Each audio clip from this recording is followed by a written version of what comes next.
కాబట్టి ఎవరు కూడా దయచేసి ఏముండాలి ఈ ఓటమి రేపు జరుపుకోవాలి.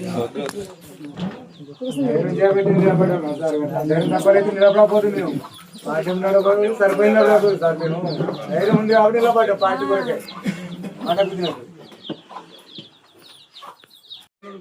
10 రూపాయలు ఖర్చు పెట్టుకొని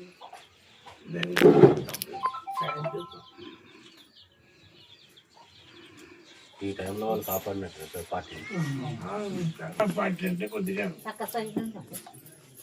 అంత మంచి క్యాండిడేట్ ఉన్నా కొద్దిగా వాళ్ళకు ఏదో ఎన్నో ఆశలు చెప్తాడో వాళ్ళ నమ్ముతాడు కాదు, కానీ అదే వాళ్ళ గెలుపుకు నాంది అంతే తప్ప వేరే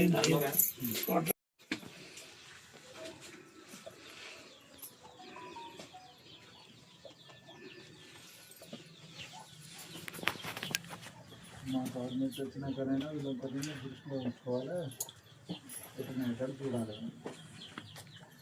మంచిగా గట్టిగా ఉన్నప్పుడు ఎందుకు తప్పనిసరిగా